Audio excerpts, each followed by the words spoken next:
So I wanted to talk today a little bit about omnichannel advertising, and it's something that we've talked about for a while as an industry. And it's kind of a utopia in terms of cross screens, but also cross walled gardens if possible.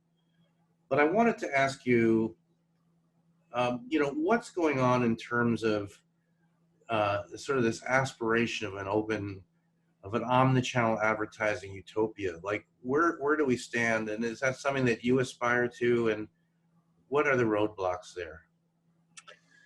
Well, I think it's definitely an aspirational target still. It's not something that exists today. I think there was a lot of hope that we would be further along than we are. But I would say there's opportunity. Like, I think we've talked about this before when I've said there's opportunity in the chaos, and the chaos can actually deliver new things that you haven't tried before. I think a lot of clients, a lot of agencies, a lot of people in the space are looking for a one-to-one replacement, and that would be the utopia. Tell me what replaces a TRP on TV, and it's always this. And right now that doesn't exist. Measurements fractured. What is a TRP equivalent to an OTT impression? What is a TRP equivalent to an addressable impression? I don't think all of that is clean yet. So that utopia is still kind of out there. So what are some kind of creative things that you're doing with your clients then in terms of, omnichannel? It's not the whole enchilada, but what are things that you're innovating with? We've been working really closely on some of our clients that really have an appetite to kind of test out this, new area and kind of get some learnings under their belt.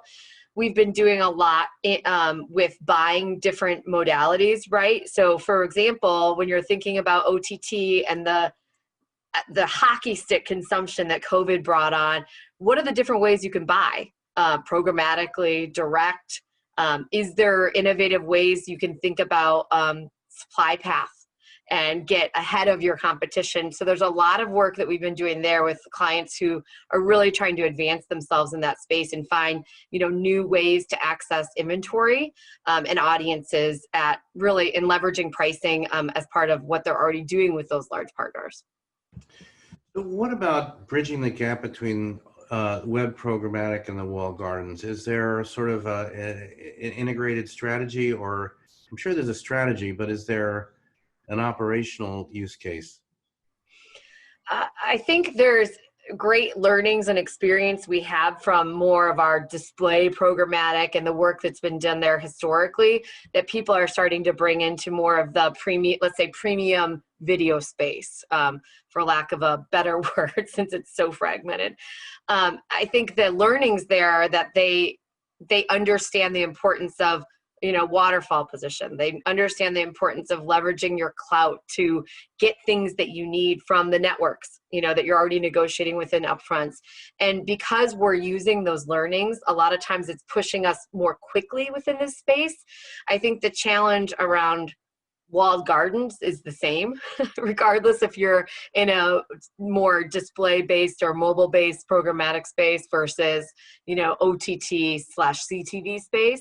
But there's pieces and parts that we can pull together and assumptions we can make to get learnings. They're just not perfect, right? And if your desires for perfect, sometimes that might slow you down. There's some talk, another aspirational topic is sort of a system of record to sort of transact, to plan, to buy, to sell. There's been different innovations and systems. What would you like to see as far as sort of a unified system, if one could exist? I think there's a lot of things ideally we'd want to see, but right now my fear is that if there was a unified system today, we wouldn't even know necessarily what to buy. Because like I was talking about, a TRP in TV isn't necessarily equivalent to an OTT impression. And so if you were buying it through a uniform system that was making that flat and saying, give me that impression anywhere, you might not understand what the value is back. And so I think while there's a desire from a trafficking perspective or a simplicity perspective, right? So you're not using different teams and different systems and different budget types. To equate them all to the same thing and put it through a system that says, give me this audience anywhere, would be a little bit simplistic right now without an understanding on what is that return to your business. Is an impression on TV the same and delivers the same value as an impression with an OTT or addressable TV?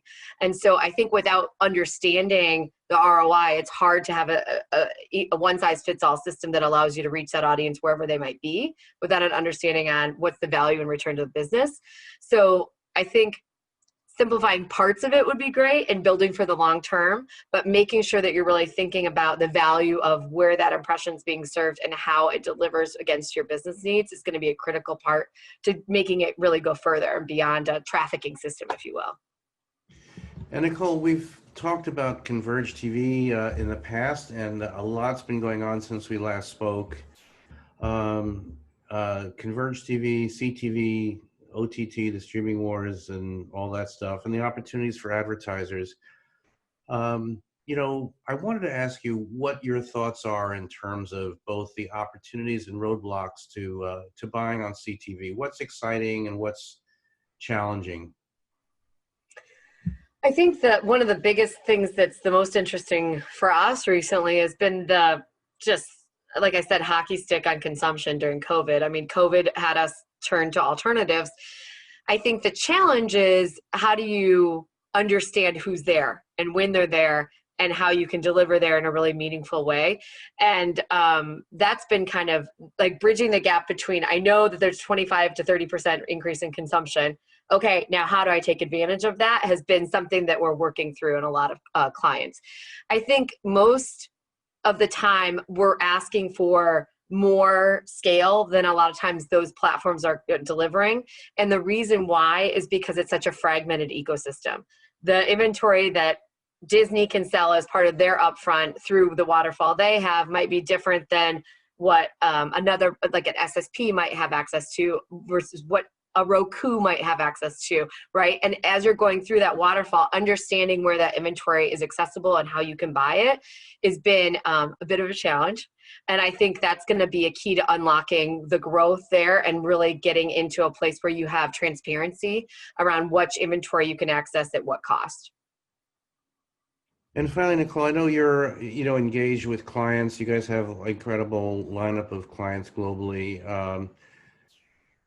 Some takeaways around strategy and messaging and addressability that you've seen maybe develop through this COVID period. I know there's a lot of moving parts, but we would be grateful for you to share your perspective on that. Yeah, I think a lot of clients were caught off guard, right? Like suddenly NBA inventory is going away. MLB is going to be put on, a delay at best, maybe canceled. And everyone was looking to, or where can I shift my dollars, or where am I going to put my money, and what should I be saying? Do I even want to have a message out there? And working through that has been probably one of the biggest challenges career-wise for a lot of us that were, on the front lines with clients trying to just decide what to run tomorrow. In many cases, I think our ability to pivot quickly, especially in these addressable channels, was an excellent opportunity for us to test out things like COVID type messaging. Like, what is the response if we talk about you're being stuck at home? Do we get a more positive response from a brand perspective? Is that an opportunity to really build some brand love and take a step back on, hey, I need to drive sales, I need to drive sales, I need to drive sales. We also saw some really unique opportunities on shifting more into those OTT channels where their consumption was larger to put messages in front of people who maybe were interested in buying something. But because we had that ability to address the messaging to them, it gave us a way in to still support sales for those that were in that mindset and ready for it. And then for those that weren't, or our mass channels like TV, we could rely on more of a, hey, we know what you're going through. You might be stuck at home, but we're with you. And, we're here when things get back to normal. And so being able to do both and support a business while there's challenges was critical for most of our clients that were just trying to figure out what the right tone and tenor was while still supporting their business where sales were coming from.